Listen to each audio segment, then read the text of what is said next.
엘리야가 그곳 굴에 들어가 거기서 머물더니 여호와의 말씀이 그에게 임하여 이르시되 엘리야야 내가 어찌하여 여기 있느냐.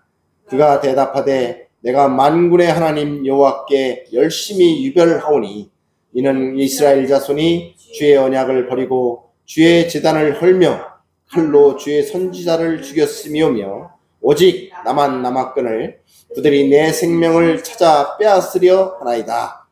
여호와께서 이르시되 너는 나가서 여호와 앞에서 산에 서라 하시더니 여호와께서 지나가시는데 여호와 앞에 크고 강한 바람이 산을 가르고 바위를 부수나 바람 가운데 여호와께서 계시지 아니하며 바람 후에 지진이 있으나 지진 가운데에도 여호와께서 계시지 아니하며 또 지진 후에 불이 있으나 불 가운데도 여호와께서 계시지 아니하더니 불 위에 세미한 소리가 있는지라.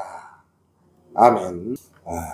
우리는 지금 성경에 기록된 믿음의 영웅들, 그 위인들에 대한 기록을 우리가 찾아보고 있습니다. 제가 늘 말씀드리지만 성경에 기록된 인물들은 그들이 위대하고 영웅적이어서가 아니라 하나님이 평범한 그들, 보통의 인간들을 어떻게 하나님의 사람으로 만들어 가셨는가, 그 하나님의 일하심에 초점이 있다고 말씀을 드렸습니다. 그래서 그 사람들을 어떻게 세워가시는가, 그 하나님의 사역, 또한 그렇게 일하시는 하나님은 누구신가, 그 하나님은 어떤 분인가, 나를 우리가 포커스를 맞춰서 우리가 그 인물들을 살펴보고 있습니다. 이제 그 인물들 중에서 구약의 대표적인 선지자 중에 한 사람인 엘리야 선지자에 대해서 오늘은 한번 살펴보고자 합니다. 엘리야 선지자를 끝으로 구약의 인물들을 우리가 마지막으로 한번 말씀을 정리하고 다음 주에는 신약의 인물들을 한번 살펴보고자 합니다. 엘리야는 주님이 오시기 전 약 870년 전에 사역했던 인물입니다. 그러니까 지금 우리로부터 약 한 2900년 전에 사역했던 그러한 선지자지요. 선지자라는 것은 하나님의 그 계시, 하나님의 말씀을 받아서 백성들에게 선포하는 그러한 사역을 감당했던 그러한 인물들입니다. 엘리야는 우리가 잘 아는 사건들이 많이 있습니다. 그리고 이 엘리야는 죽음을 맛보지 않고 승천했던 그러한 인물들 중에 하나입니다. 우리가 성경의 기록 속에서 죽음을 맛보지 않고 하늘나라로 승천한 인물이 세 분이 있습니다. 그 중에 첫 번째가 에녹은 이 땅에서 죽음을 맛보지 않고 하늘로 승천한 그러한 인물이었습니다. 그리고 신약에서는 누가 있을까요? 신약에서는 부활하신 예수님이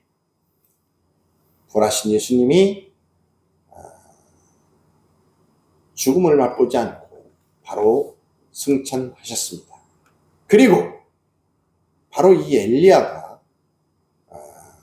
죽음을 맛보지 않고 회오리 바람과 함께 하늘나라로 승천한 인물입니다. 그리고 이 엘리야는 신약시대에 우리 예수님께서 변화산에 올라가셨을 때 변화산에서 모세와 함께 대화하셨던 그 인물들 중에 한 분입니다. 대단한 인물이죠. 이 엘리야가 사역했던 그 시대는 북이스라엘입니다. 북이스라엘. 이스라엘이 이 당시에 남북으로 나뉘어져 있어서 남쪽에는 유대나라, 북쪽에는 이스라엘로 나라가 나뉘어져 있었습니다. 그때 북이스라엘에 소속됐었고요. 북이스라엘 중에서도 7대 왕이었던 아합 왕, 그리고 그 아들이었던 아하시아 왕 때 활약했던 그러한 그 선지자였습니다. 아합 왕은 대부분의 이스라엘 왕들이 악한 왕들이었습니다. 하나님이 보시기에 악한 왕이었는데 그 중에서도 심히 악한 왕이었습니다. 특별히 이 아합 왕은 결혼을 누구랑 했느냐? 이것이 아주 중요한데요. 결혼을 이방 나라인 시돈 나라의 이세벨이라는 여자와 결혼을 하게 되었습니다. 이 시돈 나라, 이방 나라, 거기까지 또 문제가 있는데 그 중에서도 시돈 나라의 왕의 딸이었어요. 그 왕은 제사장을 겸하고 있었습니다. 어떤 제사장이냐? 바알 우상을 섬기는 제사장을 겸하고 있던 그런 왕이었어요. 그 왕의 딸과 결혼을 한 것이죠. 그러면 이 딸이 시집 올 때 무엇을 가져왔을까요? 그렇습니다. 우상을 가지고 오게 됩니다. 이세벨이 우상을 가지고 오게 됩니다. 그래서 온통 나라가 우상을 섬기게 되죠. 심지어 그때 북이스라엘의 수도였던 사마리아에 이 바알의 성전을 지어주고 그 성전에서 제단을 세우고 그리고 제사를 지내는 이러한 망발을 했던 것입니다. 이것이 여호와 하나님을 분노하시게 했습니다. 그래서 이스라엘에 비가 내리지 않았어요. 가뭄이 들었던 것이죠. 이때에 길앗에 우거하는 자, 그 중에서 디셉 사람 엘리야가 선지자로 하나님의 부름을 받게 됩니다. 그래서 여러 가지 사역을 하게 되는데요. 그 중에서도 가장 중요한 그런 사역 중에 하나, 그것이 바로 무엇인가? 우리가 잘 알고 있는 갈멜산에서 바알 선지자들과 대결했던, 전투했던 그 사건인 것입니다. 이제 어느 날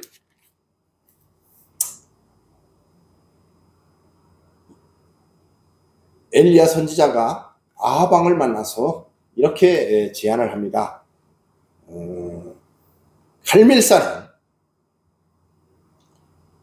바알 선지자 450명과 아세라 선지자, 아세라를 섬기는 선지자 400명을 모아달라.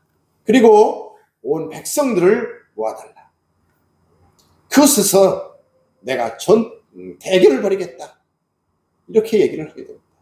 그래서 아합 왕이 좋다. 그래. 내가 모아주지.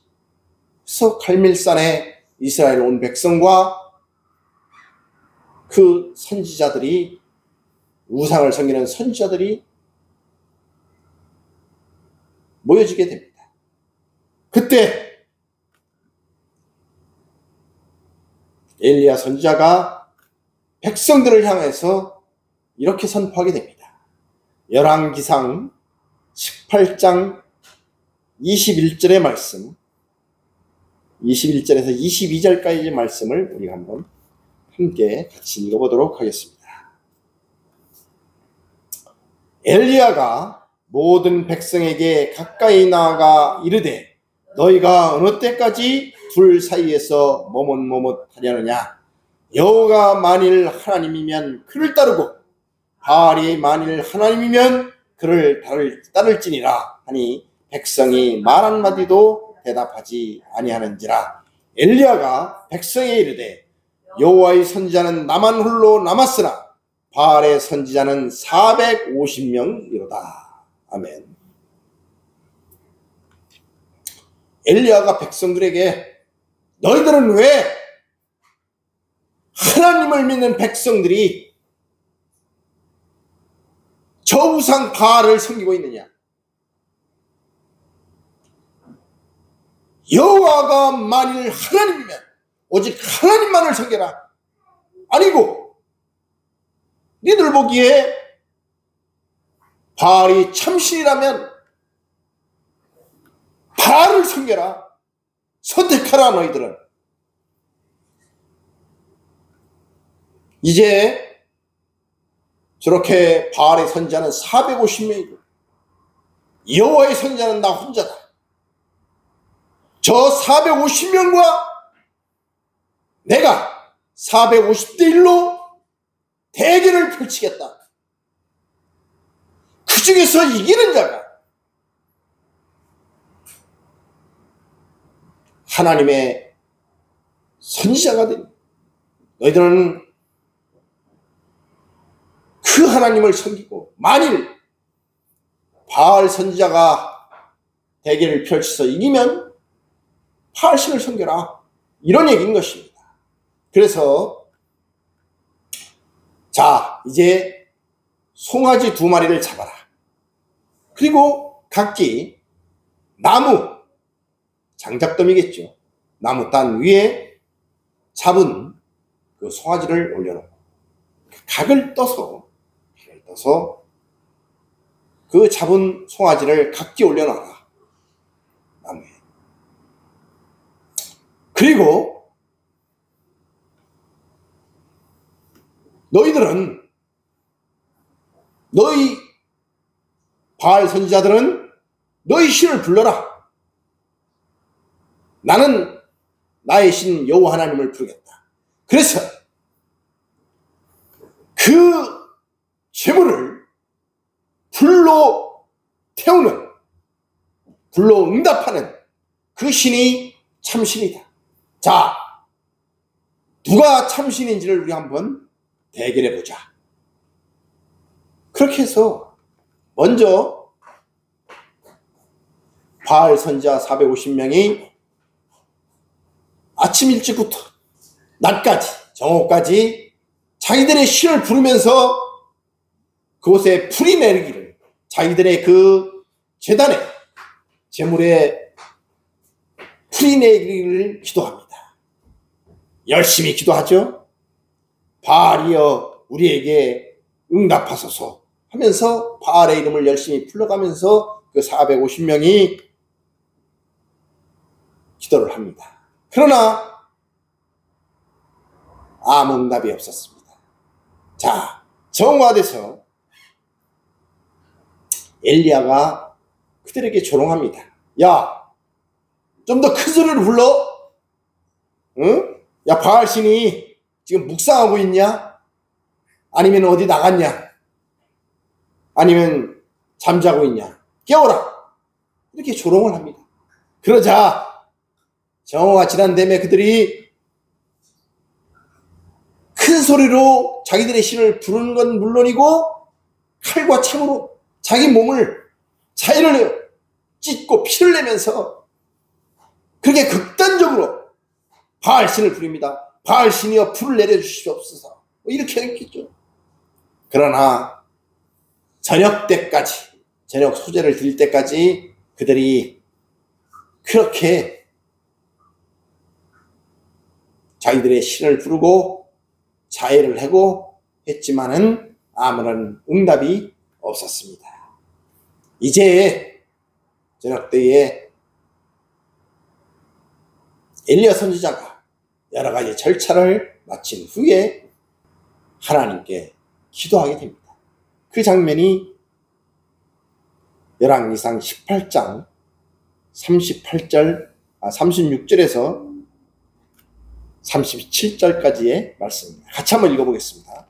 저녁 수제 드릴 때 이르러 선지자 엘리야가 나아가서 말하되 아브라함과 이삭과 이스라엘의 하나님 여호와여, 주께서 이스라엘 중에서 하나님이신 것과 내가 주의 종인 것과 내가 주의 말씀대로 이 모든 일을 행하는 것을 오늘 알게 하옵소서.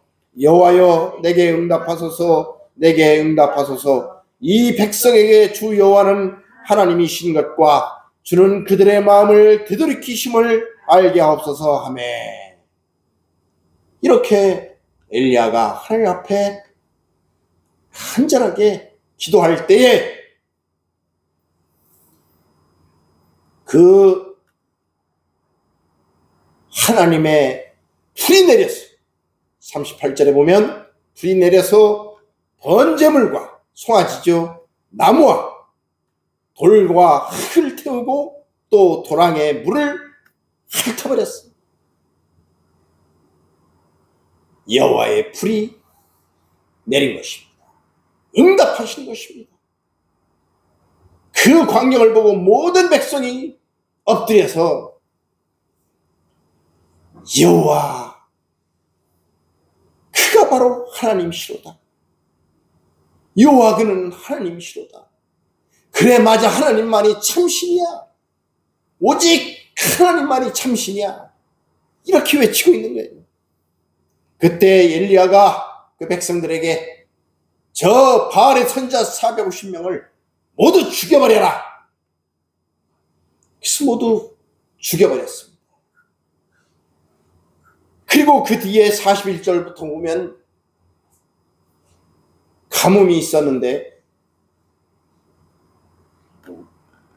이어 엘리야가 간절히 기도해서 3년 6개월 만에 큰 비가 내리는 그러한 하나님의 큰 능력이 엘리야에게 임하게 되었습니다. 할렐루야! 이제 19장으로 넘어가죠. 19장으로 넘어가서 엘리야가 이 모든 광경을 보았습니다. 그리고 자기 아내 왕비 이세벨에게 가서 지금 있었던 모든 일들을 얘기하는 거예요.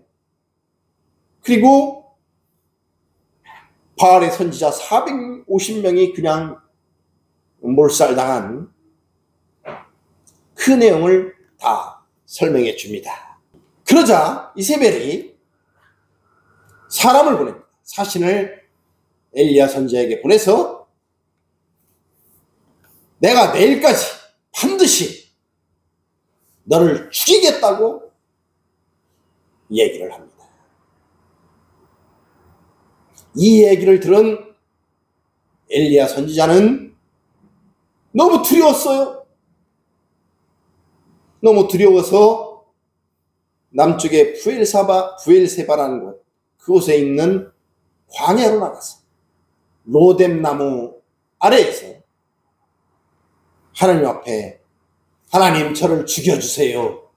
저를 죽여주세요. 라고 얘기를 하게 됩니다. 참으로 안타까운 모습이죠. 자, 하나님이 엘리야 선지자에게 임재 주셔서 450명의 바알 선자들과 대결해서 승리하고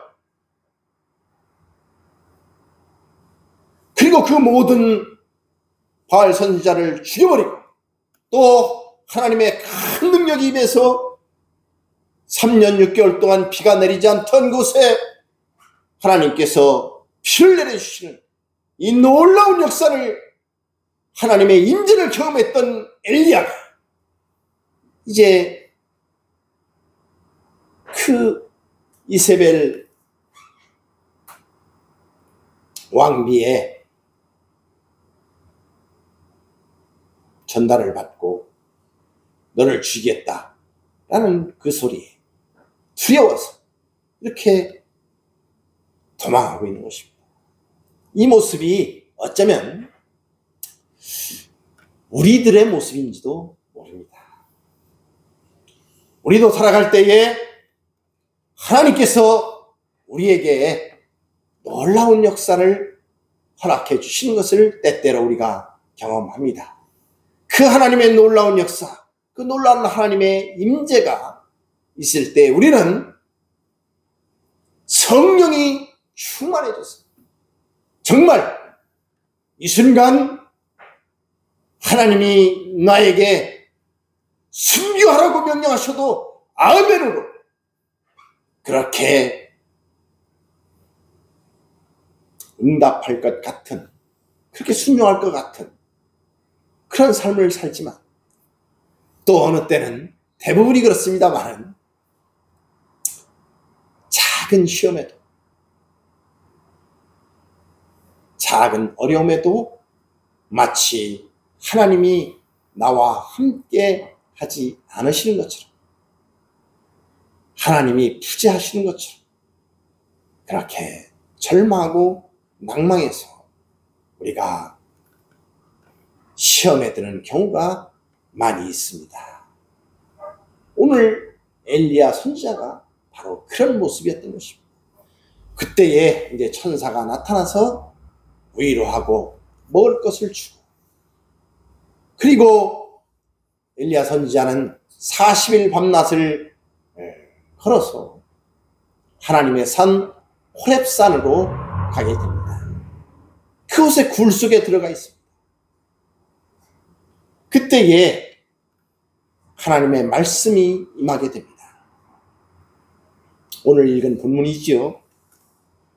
엘리야, 내가 어찌 여기 이렇게 오고 있느냐? 여기 어찌 이렇게 쭈그리고 있니? 그러자 엘리야가 오늘 말씀처럼 대답합니다.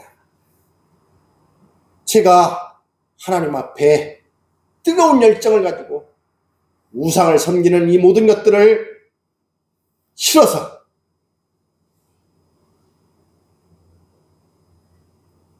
바알의 선지자 450명을 다 죽였습니다. 그런데 이세벨이 나를 죽이려고 합니다. 이제 주의 선지자는 저밖에 없습니다. 이렇게 대답을 합니다. 불만스러운 그러한 대답이죠. 그때 하나님께서 말씀하십니다. 너는 나가서 이 굴 속에서 나가서 하나님 앞에 서라. 그 산에 서라는 하나님이 나타나 주시겠다는 겁니다. 그래서 엘리야 선지자가 이제 산 앞에 서게 됩니다. 그때 오늘 우리가 읽은 본문 11절에서처럼 크고 강한 바람이라고 하니까 뭐 태풍 정도로 생각했는데 그 정도가 아닙니다. 산을 가르고 바위를 부숴버릴 정도의 강한 바람이 불어. 그러나 그 속에 하나님은 계시지 않았습니다. 하나님은 부재하셨습니다. 그리고 나서 지진이, 강력한 지진이 일어나게 됩니다. 우리가 직접적으로 지진을 보지 못했지만 TV나 이런 속에 나오는 지진을 아마 본 적이 있으실 겁니다. 그 엄청납니다. 뜨거운 불하며 넘쳐나는 그 정말 무섭죠. 강력한 그런 지진. 그런데 그 지진 가운데도 하나님은 계시지 않았습니다. 하나님은 부재하셨다는 거죠. 그리고 나서 그냥 불이 아니겠죠. 엄청난 뜨거운 불. 그 불 가운데서 하나님은 계시지 않았습니다. 부재하신 하나님의 부재. 그리고 난 다음에 오늘 읽은 본문 12절 하반절에 불 후에 세미한 소리가 있는지라. 이렇게 됐어요. 그 세미한 소리 가운데 하나님이 계신 것입니다. 그 속에 하나님이 임재하신 것이죠. 세미한 소리라는 것이 무엇입니까? 들릴까 말까 한 다른 사람은 들을 수 없는 나 혼자만이 들을 수 있는 그 소리. 그 나 혼자서도 그 소리에 집중해야만 들을 수 있는 그 소리. 그 세미한 소리 가운데에 하나님께서 임재하셨던 것입니다. 그리고 하나님께서 엘리야에게 물으십니다. 엘리야야, 내가 어찌하여 여기 있느냐? 이렇게 세미한 음성으로 하나님께서 부르시는 것입니다. 세미한 음성에, 그 세미한 소리에 하나님께서는 임재해 주셨던 것입니다. 그러면 하나님은 왜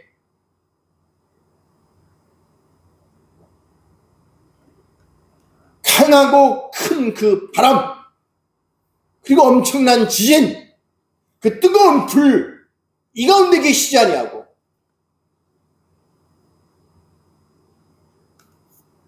집중해야만 들을 수 있는 그 세미한 소리에 계셨던 것일까요? 여기에 하나님이 주시는 메시지가 있는 것입니다. 또한 우리는 또 이렇게 질문해 볼 수가 있어요. 그러면 세미한 소리로 하나님께서 임재하실 것이면 처음부터 세미한 소리로 임재하시면 될 것이지 어찌하여 크고 강한 바람, 그리고 강력한 지진, 뜨거운 불, 이 이후에 세미한 소리로 오신 것은 어떠한 까닭입니까?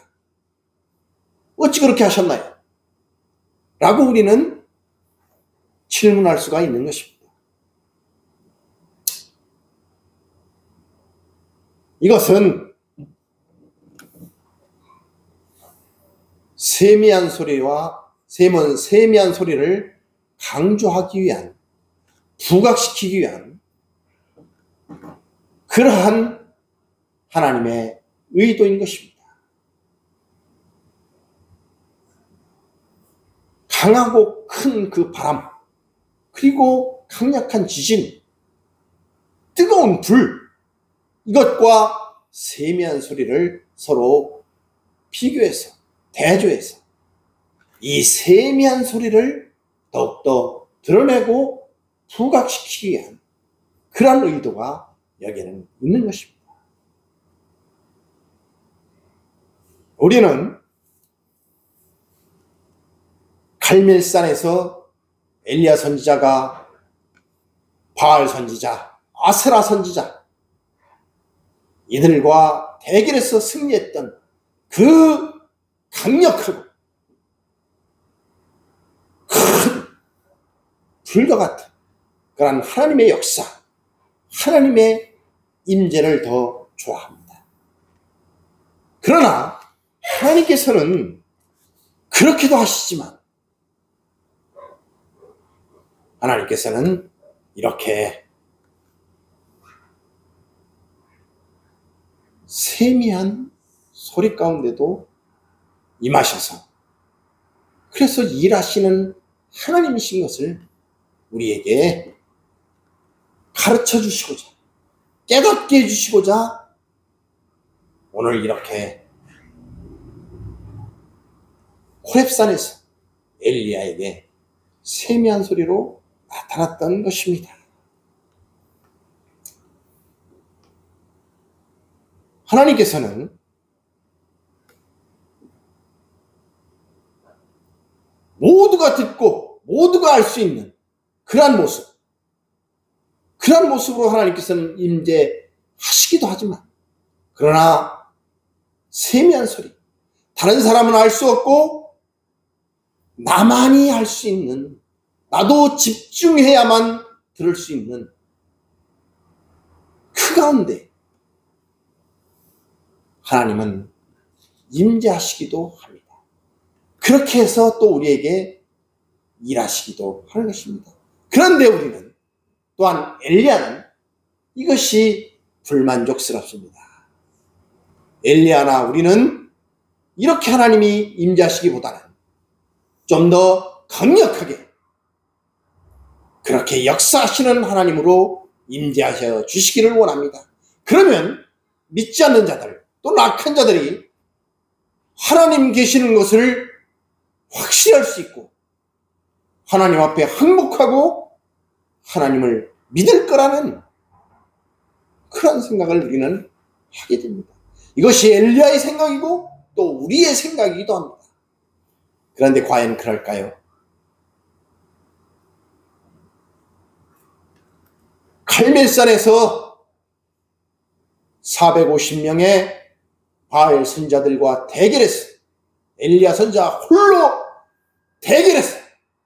승리했을 때 또한 3년 6개월 동안 가물었던 그 이스라엘에 큰 비를 내렸던 그 역사를 보고 알았던 왕이나 그 소식을 들었던 이세벨 왕비가 그것을 보고 듣고 하나님 앞에 항복했습니까? 항복하지 않았습니다. 그래서 이것은 우리의 생각인 것입니다. 아무리 하나님께서 강력한 역사, 모든 사람이 다 보는 그런 역사를 행한다고 할지라도 그렇다고 해서 그들이 하나님 앞에 항복하는 것은 아닌 것입니다. 예수님께서 이 땅에 오셔서 복음을 선포하실 때에 안진뱅이가 일어서고 중풍병자를 고치고 죽은 나사로를 살리고 바다를 명령해서 잔잔케 하시고 수많은 기적과 이적을 베푸셨습니다. 그런데 그 기적과 그 이적을 본 사람들이 모두 다 예수님을 믿고 구원을 받았습니까? 그렇지는 않았습니다. 하나님은 우리가 마치 하나님이 안 계시는 것 같은, 부재하시는 것 같은 그 속에서도 하나님은 임재하여 주시고 우리와 함께 하시는 하나님이심을 믿어야 합니다. 계시록 21장 4절을 우리 한번 보도록 하겠습니다. 모든 눈물을 그 눈에서 닦아주시니 다시는 사망이 없고 애통하는 것이나 곡하는 것이나 아픈 것이 다시 있지 아니하리니 처음 것들이 다 지나갔으니라. 이것이 무엇입니까? 바로 완성된 천국 새하늘 새 땅의 모습입니다. 그곳에는 애통하는 것도 없고 눈물도 없고 곡도 없습니다. 그렇다면 이것은 완성된 천국의 모습입니다. 그러면 지금 이 땅의 모습은 어떻다는 것입니까? 이 땅의 모습은 죽음이 있고 애통이 있고 곡하는 것이 있고 눈물이 있는 것이라는 것입니다.